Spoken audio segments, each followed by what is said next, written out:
de realizar lo que tiene que ver la fluidoterapia, se enfoca más que todo en mantener el volumen y la composición de los líquidos, pero cuando existe algún tipo de alteración, este volumen entra en depresión y provoca que todo ese volumen circulante, que es efectivo para nuestro cuerpo, em, dependa de lo que es una perfusión tisular a nivel de los órganos diana. Entonces, cuando no se puede realizar un rescate adecuado de este tipo de cambios en el cuerpo, se produce un daño isquémico de los órganos diana que predisponen a la mortalidad de los pacientes. En este caso, los pediátricos son pacientes que tienden a tener cambios bruscos y alteraciones de manera aguda. Entonces, trata de prevenirse que estos cambios no sean tan repentinos o no llegar a estas instancias. La deshidratación aguda ha sido definida como ese estado clínico en la pérdida de agua y electrolitos, pero enteramente agua, cuando las pérdidas son más que la ingesta de la misma. La causa frecuente en pediatría, en este caso, es los estados de gastroenteritis aguda. Los pacientes más susceptibles en todas las distintas etapas de edad es en un 70% en niños menores de 2 años y siempre son de 1 a 2 casos mm, o a 1 año en los últimos 3 años. El elemento que más se afecta en la deshidratación es el agua extracelular o cuando no hay un libre acceso al agua, que es un factor de riesgo cuando los niños no pueden ingerir agua diariamente y requieren mayores em, eh, demandas del mismo y que provocan que el cuerpo requiera mayor requerimiento de este elemento esencial para el metabolismo. Es la causa de consulta frecuente aquí en el servicio y que lo hemos visto estos últimos meses ha sido la deshidratación, que a veces viene por temporadas, pero siempre se ve en un niño cuando tienen infecciones respiratorias o siempre están con náuseas, vómitos y bueno, pues las fechas en las que estos pacientes acuden al hospital son entre el mes de octubre o mayo. El tipo de transmisión es fecal oral y las causas más frecuentes son las víricas, perdón, en un 80%. La deshidratación es un balance negativo del agua y los solutos cuando hay una mayor pérdida de agua y hay poca ingesta de la misma. Cuando se habla de las causas, se habla de dos tipos de causas, cuando hay escaso aporte y cuando hay excesivas pérdidas. En este caso, los pacientes que no pueden consumir este alimento están en ayunos prolongados, por eso no ingieren agua o tienen una lactancia materna insuficiente por madres gestantes jóvenes o madres gestantes añosas. Pero estos tres fundamentos principales para la ingestión de líquidos para el niño es un factor de riesgo importante. Ya. Y cuando hay una pérdida excesiva en los distintos sistemas en el que presenta el paciente a nivel gastrointestinal, siempre son las diarreas y los vómitos. También se puede ver una ingesta excesiva de laxantes y cuando es de causa renal es por el uso de diuréticos o por un estado de poliuria que se puede presentar en una infección urinaria o problemas que alteren el funcionamiento de los riñones. En los niños sí se ha visto que algunos, es un porcentaje escaso, pero tienen problemas en los riñones. Cuando es cutáneo es por quemaduras, fiebre, y es lo más frecuente que se ve, quemaduras tipo A, B o más del 20%, o fiebre que puede llegar a 38, 39 grados que llega en este tipo de grupo de edad, niños menores de 2 años, o cuando hay ejercicio físico intenso o una calor intensa. En el sistema endocrinológico, pacientes que tienen patologías de base, en este caso la diabetes mellitus tipo 1, diabetes insípida un síndrome adrenogenital y entre otras situaciones son los drenajes quirúrgicos, posoperados o en el aparato respiratorio cuando los pacientes tienden a estar en una respiración aumentada o polipnea. Entre la etiología de la deshidratación se coloca en cuestión el término de la hipovolemia en niños. Son dos términos distintos, pero que actualmente sí se ven en pediatría. La hipovolemia es una pérdida excesiva de líquidos, enteramente líquidos, agua. Es también, la hipovolemia puede deberse a una ingesta inadecuada o por un secuestro de líquidos en el tercer espacio. Y igual también se correlaciona con la gastroenteritis o la mala relación entre el volumen corporal intra y extracelular.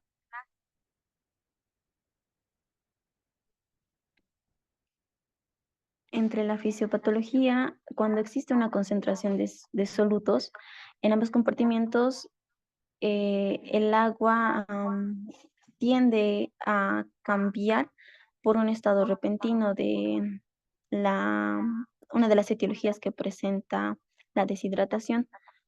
La alteración principal en el organismo es cuando hay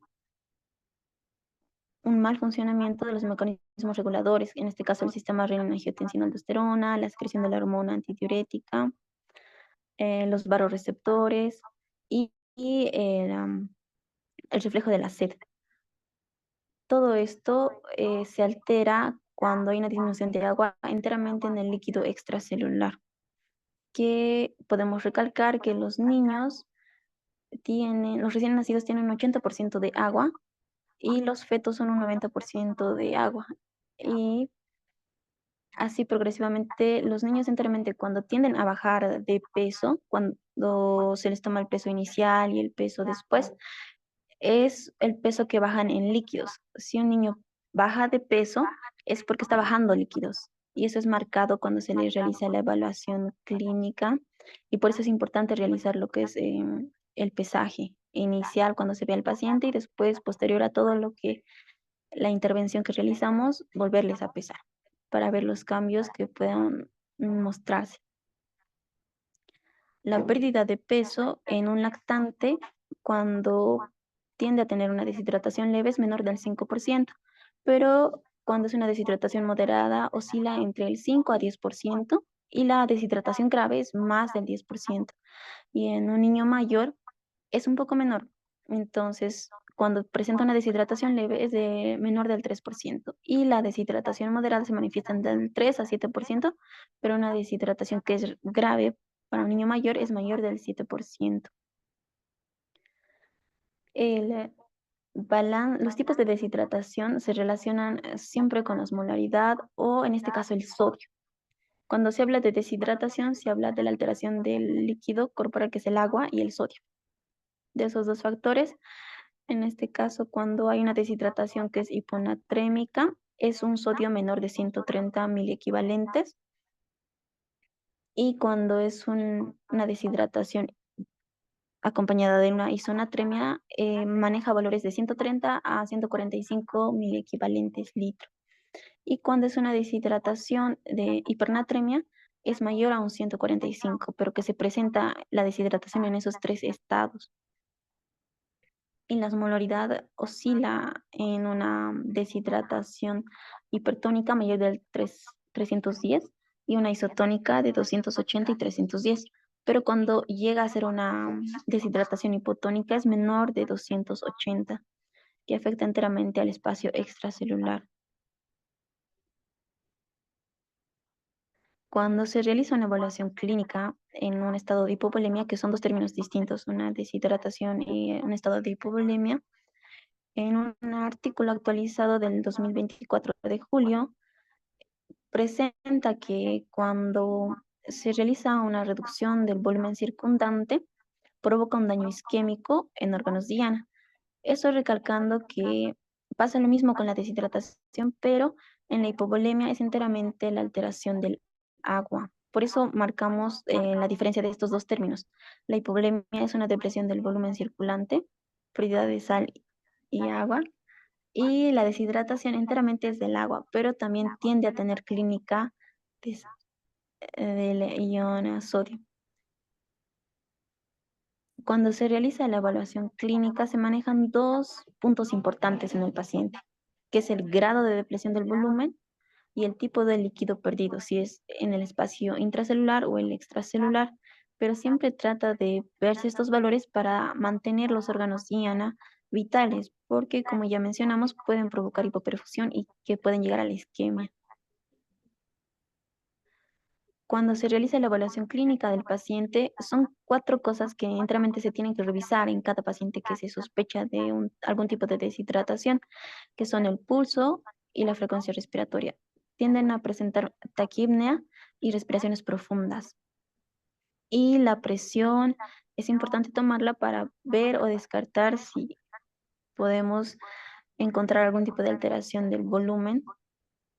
Y también se valora lo que es la turgencia de la piel. A nivel del muslo, la pantorrilla y el antebrazo son áreas en las que son áreas que se enfocan en la valoración de la turgencia de la piel. La perfusión periférica que siempre se maneja, pero siempre se le da más importancia en este tipo de pacientes cuando es mayor a 3 segundos, que ya es catalogado como anormal. Cuando hablamos de la hipovolemia, se maneja la clasificación en tres tipos, en una hipovolemia leve, moderada y grave. La leve abarca en un 5%, una moderada es del 6 a 9% y una alteración grave es mayor del 10%. En una hipovolemia leve siempre se tiene que tomar en cuenta lo que son los antecedentes del paciente. La etiología, se trata de buscar algún tipo de etiología, si es a causa de escasez o mucha pérdida y se manifiesta en el paciente, como pueden ver ahí el niño cerca, tiene una vasijita que mm, está con una flechita que menciona la reducción de orina. En una hipovolemia leve lo más característico que tiene producción escasa de orina. Y Gracias. en una hipovolemia moderada presenta un llenado capilar que es más lento, las extremidades ya están frías, pero tiene una alteración más marcada de la orina, llega a entrar en anuria. Y cuando hablamos de una hipovolemia grave, el llenado capilar está lento, más de 3 segundos, las extremidades están completamente frías, tiende a entrar en hipotermia, el paciente está letárgico, somnoliento, y en la clínica y el examen físico, el paciente está taquicárdico y tiende a la hipotensión. Cuando se realiza una pérdida de líquidos, que es frecuente en dos ámbitos, el gastrointestinal y en una cetoacidosis diabética, en una pérdida gastrointestinal se observa que la pérdida tanto de líquido es una pérdida isosmótica del espacio extracelular. En cambio, en una cetoacidosis diabética, la pérdida líquida también entra el paciente en un estado hiperosmolar que lo predispone a que pierda más agua. Por eso, un paciente con una alteración gastrointestinal, su pérdida es isosmótica y en un paciente con cetoacidosis diabética, su pérdida es hiperosmolar, hiperosmótica. En la clínica, algo que se menciona es la escala de Gorelick que se maneja aquí. Para el cálculo de la deshidratación se manejan alrededor de 12 puntos. El principal es la elasticidad cutánea, que está disminuida. El tiempo del llenado capilar es mayor de 2, pero 3 segundos es grave. La alteración del estado general, el paciente se encuentra letárgico, somnoliento. Hay ausencia de las lágrimas. Estos pacientes siempre, los niños cuando se les realiza la evaluación y están aún lactando, siempre están más apegados a su madre. Cuando se les realiza la evaluación clínica, los pacientes tienden a llorar o comportarse irritables. Entonces, en ese momento se les evalúa lo que es el llanto, si son ausentes, si llora sin lágrimas o llora con lágrimas. En este caso, el paciente no va a presentar lágrimas, pero va a llorar o puede llorar. Presenta una respiración alterada, sus mucosas es evidente que se encuentran secas más que todo a nivel de la mucosa bucal. Los ojos se encuentran hundidos, tienen un ligero tono oscuro a nivel periorbicular. El pulso radial se palpa débil, la taquicardia llega mayor a 150 latidos por minuto y la diuresis se encuentra disminuida. Cuando le hace la anamnesis a la madre menciona que el niño no presenta diuresis. Las mamás son la fuente más valiosa de información y es algo importante saber si el niño orina o no.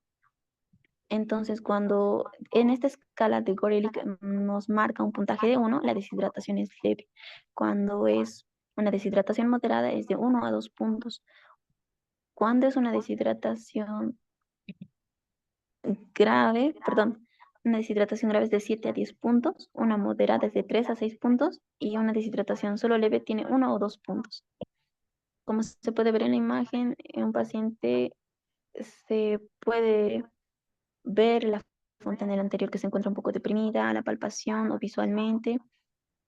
El paciente tiende a tener un tono de piel un poco más grisáceo y se puede ver en un costado lo que es la medición de la turgencia de la piel.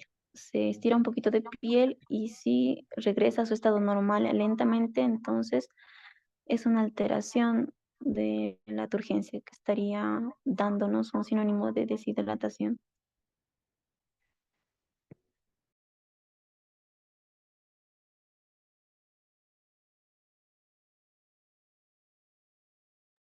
Bueno, voy a continuar a la presentación.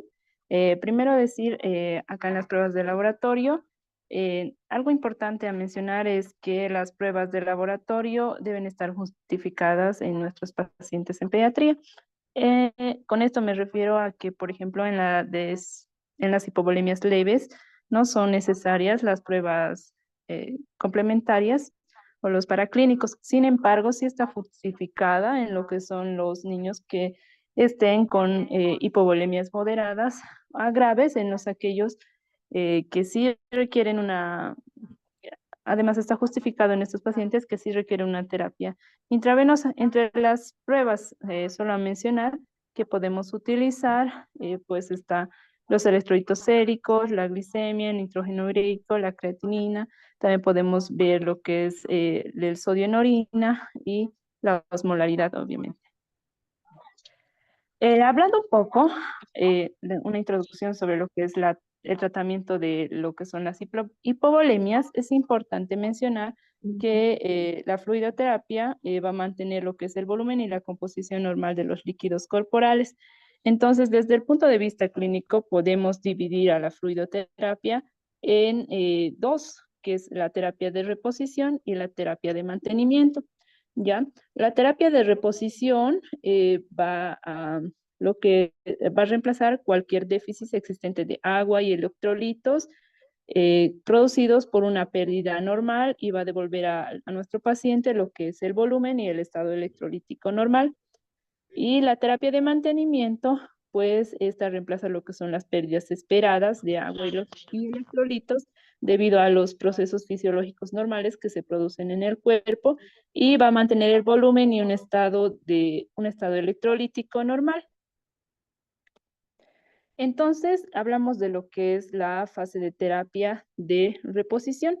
Esta fase de terapia de reposición va a ser usada en los niños con hipovolemia grave e implica usar una reposición de volumen rápido. Para esto, podemos nosotros siempre hacer hincapié en lo que es la evaluación clínica. Podemos usar las escalas que Rocío nos ha mencionado o otras escalas. También es importante evaluar el peso, como se mencionó en la exposición, y la producción de orina.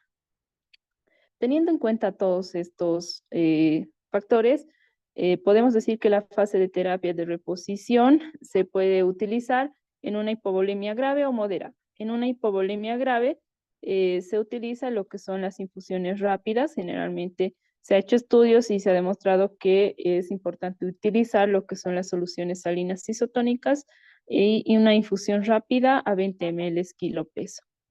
Posteriormente se debe hacer obviamente la reevaluación del paciente en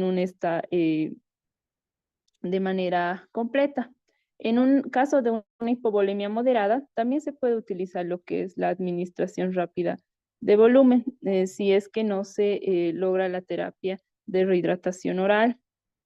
Sin embargo, nos mencionan que los bolos que se pueden administrar son de 10 ml kilo peso en un lapso de 30 a 60 minutos.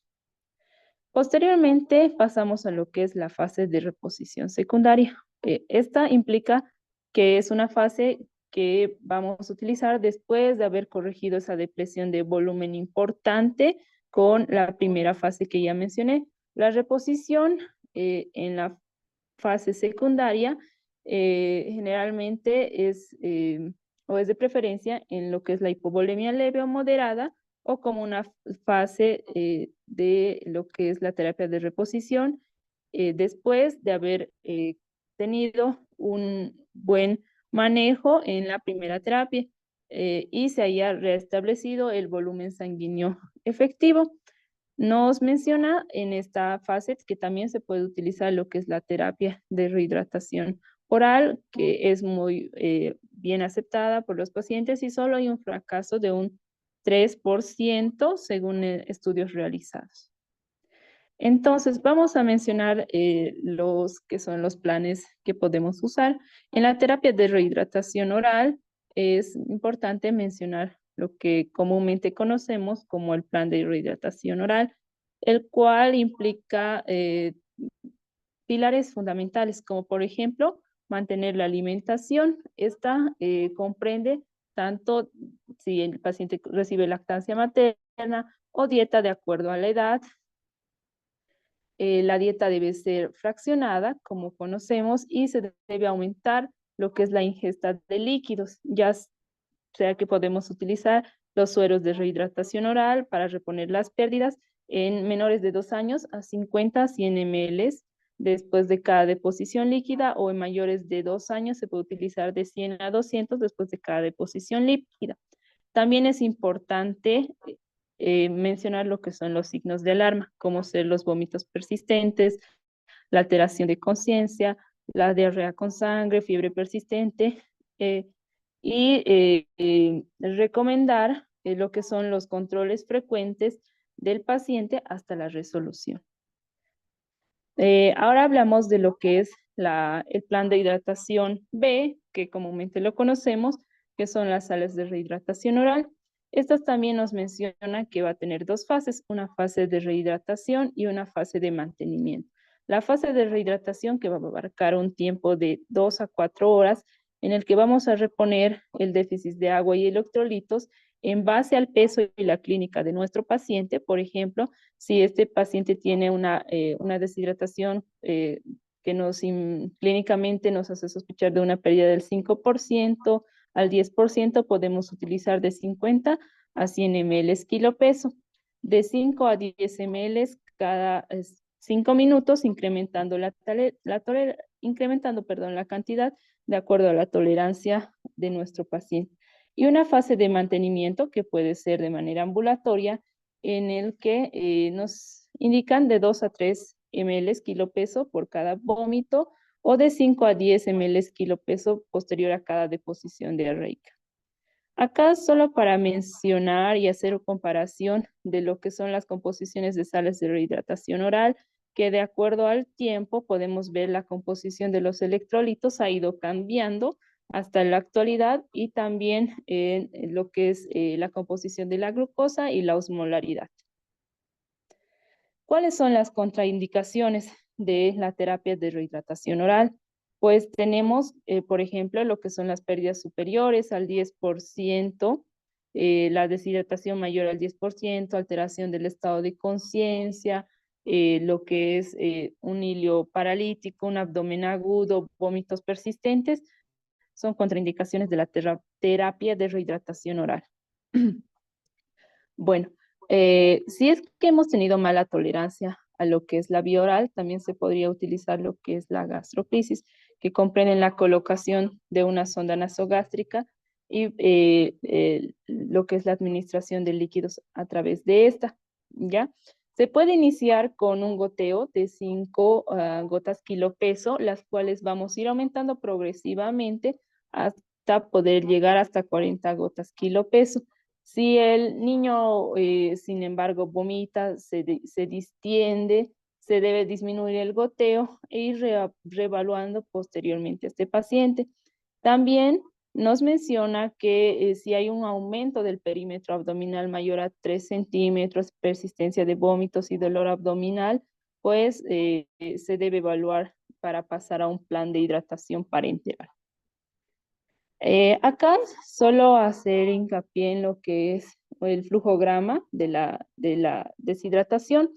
Si mi paciente tiene deposiciones líquidas y tiene una deshidratación leve, se puede utilizar el plan o la terapia de rehidratación oral, el plan A en el hogar y ir evaluándolo. Sin embargo, si hay mala tolerancia oral, pasamos a lo que es el plan B, que si esta no tolera, podemos usar la gastroclisis. Sin embargo, si los vómitos persisten, se debe pasar a lo que es la terapia endovenosa. Si mejora posterior a esto, se puede pasar a un plan de hidratación A. Sin embargo, si esta persiste, se tiene que pasar a un plan de hidratación B. Bueno.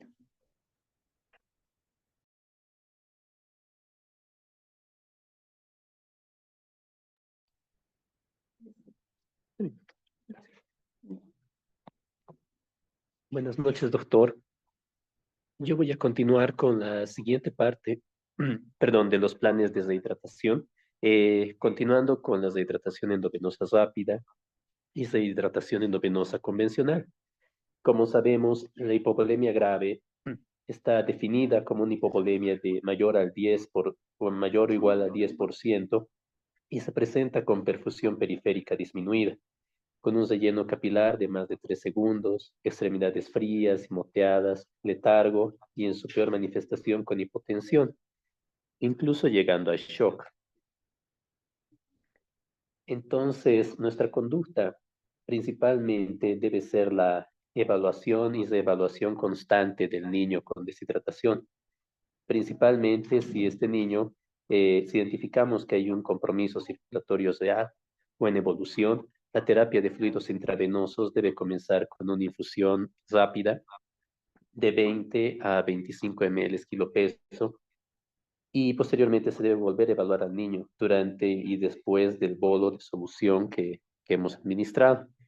Esta solución, este volumen de 20 a 25 ml kilo peso, debería ser administrado en 30 minutos equivaliendo a 1 o a 2% del déficit. Las ventajas observables van a ser la corrección precoz del desequilibrio y va a reducir el tiempo de estancia en urgencias. Existen ciertas contraindicaciones para no utilizar esta terapia de corrección rápida. Principalmente no debe utilizarse menores de 6 meses o aquellos con hipernatremia severa, que son los considerados con un sodio mayor a 160.000 equivalentes o una hiponatremia aguda menor a 125. Dentro de los riesgos también encontraríamos a los cardiópatas por riesgo de probable insuficiencia cardíaca, insuficiencia renal, y también podría ser la desnutrición severa o la diabetes como una contraindicación para este tipo de rehidratación. Vamos a recomendar la solución salina 0.9% por tener una osmolaridad similar al plasma. La administración de solución salina Hartmann debe hacerse en base a las necesidades basales del paciente, más el déficit previo y más las pérdidas concurrentes. Todo esto nos va a dar la rehidratación endovenosa convencional o también llamado plan de mantenimiento parenteral. El cálculo final del plan de mantenimiento para las primeras 8 horas va a calcularse en base a las necesidades basales, a 1/3 de las necesidades basales diarias. Y posteriormente vamos a evaluar el estado de hidratación para pasar el resto del plan de mantenimiento en las siguientes 16 horas. Vamos a basarnos en la fórmula de necesidades basales más pérdidas concurrentes más déficit previo. Total dividido entre 2 litros. Esto quiere decir que la primera mitad de todo este cálculo va a ser pasada en las siguientes 8 horas y la segunda mitad en 16 horas.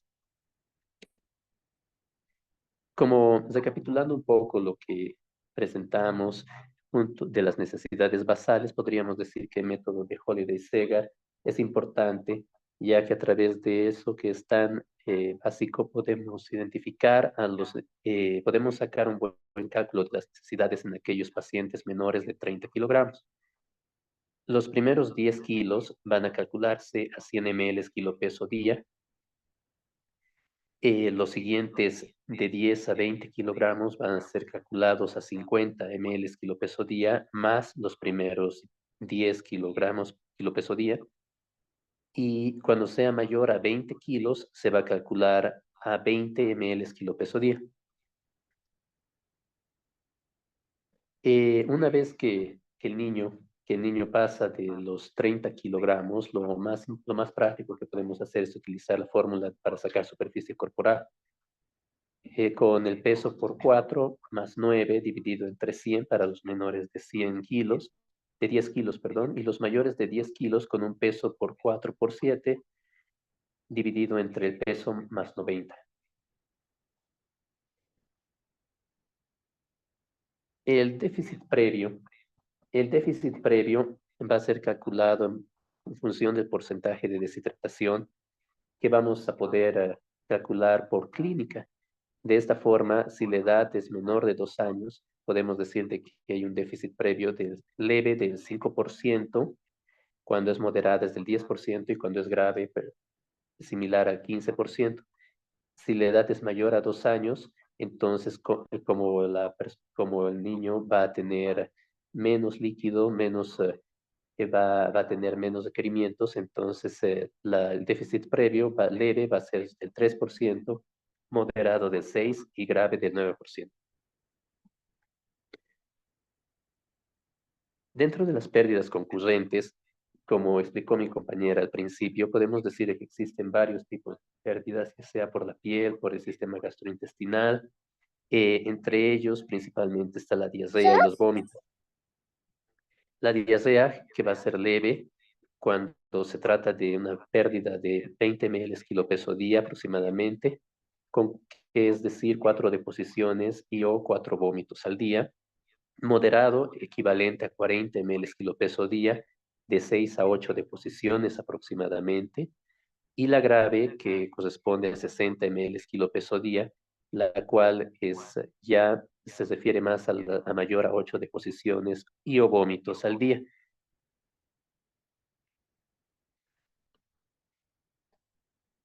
Las pérdidas insensibles o no cuantificables son son aquellas que van a ser imperceptibles y que nosotros solamente vamos a poder calcular con estimaciones. Por ejemplo, para los primeros 10 kilogramos, vamos a utilizar un ml kilo peso hora como un parámetro de la pérdida insensible en estos niños a sus primeros 10 kilogramos. Para los segundos 20 kilogramos vamos a utilizar los primeros 10 kilogramos más 10 ml kilo peso hora. Y para los terceros, que van a ser aquellos niños mayor a 20 kilogramos, vamos a sumar tanto los primeros 10, los segundos 20 y más 17.5 ml hora. Hay ciertos factores que van a alterar las pérdidas insensibles que de hecho siempre se tomarían en cuenta, como el aumento de la frecuencia cardíaca o la elevación de la temperatura corporal, que va a darnos mayor o menor pérdidas insensibles. La actividad motora incrementada, como el ejercicio físico, o las lesiones en la piel en aquellos pacientes con quemaduras, también va a ser una variante para el cálculo de las pérdidas insensibles.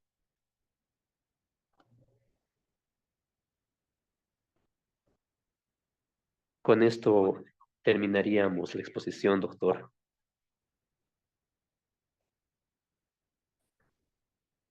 Muchas gracias a los doctores que han hecho la presentación. Igualmente agradecer la presencia de los colegas de la doctora Daisy Guevara, de la doctora Rosalba Vázquez, del doctor Hurtado, de la doctora Orozco, del doctor Arce, de la doctora Montenegro, que han estado participando de esta actividad. Es muy importante que nosotros tengamos una evaluación correcta de lo que es la deshidratación y además evitemos el riesgo de no detectar en emergencias pacientes con un estado de hipovolemia. Por eso es que se han manejado de manera similar ambos términos, de deshidratación y de hipovolemia, en el entendido de que es más práctico para nosotros clasificar las hipovolemias y poder de esa manera estar más atentos al paciente con un choque, cuando aparezca un paciente con choque hipovolémico, que el evaluar a los pacientes y clasificarlos dentro de un estado de deshidratación solamente. Muchas veces hemos visto pacientes que ingresan con el diagnóstico de deshidratación grave, pero en realidad cumple todos los criterios para considerarse un choque ya hipovolémico. En ese sentido, una de las actualizaciones que han traído los residentes es justamente esta, ¿no? Utilizar el término hipovolémica o deshidratación con fines de tamizaje de manera indistinta, es decir, podemos utilizar en emergencias el diagnóstico de hipovolemia leve cuando estamos hablando de un paciente que ha perdido líquidos y electrolitos y que se encuentra dentro de la clasificación en leve.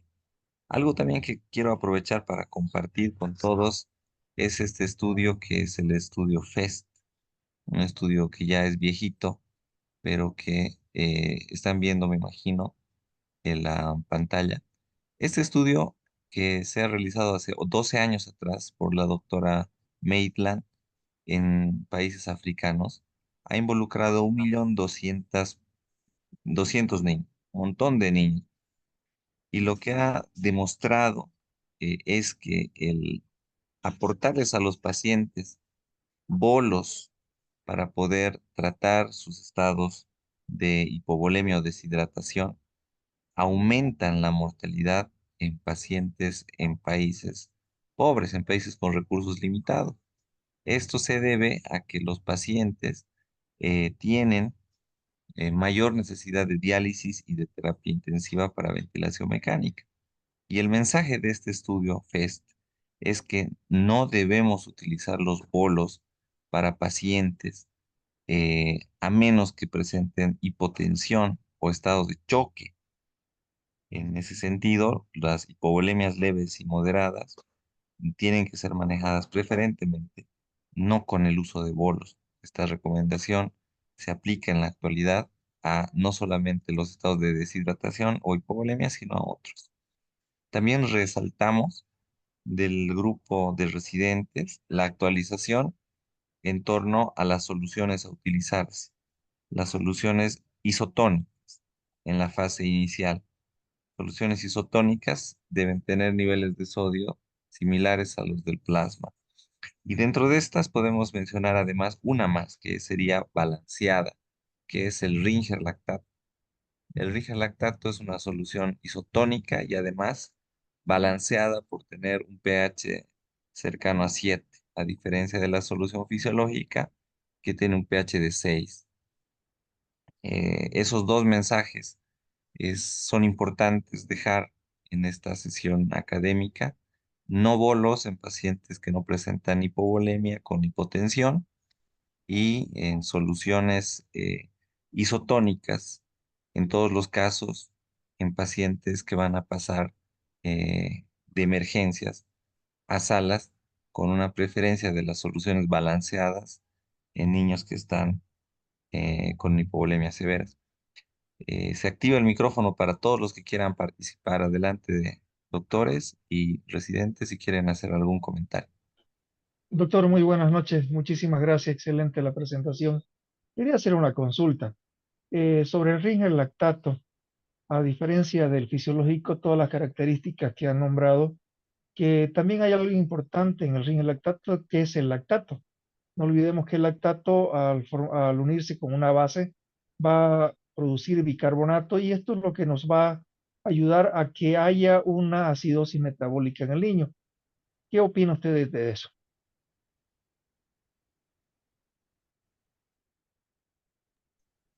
Sí, estaba hablando con el micrófono apagado. Es una solución isotónica y balanceada. ¿Qué quiere decir? Que tiene dentro de sus características niveles de sodio similares a los del plasma, pH similar al del plasma y además otros electrolitos en concentraciones similares a las del plasma, como es el potasio. Entonces, la solución Ringer lactato es una solución ideal para iniciar la fase de reanimación en un paciente con un estado de choque hipovolémico o una deshidratación severa en caso de que se requiera. Con la única excepción, o diríamos más bien la principal excepción del TEC. En el TEC la evidencia es mucho más favorable para la solución fisiológica versus el Ringer lactato. Con esas dos consideraciones, podemos concluir que la solución Rigelactato es ideal para pacientes con estados de hipovolemia severa o hipovolemia con hipotensión.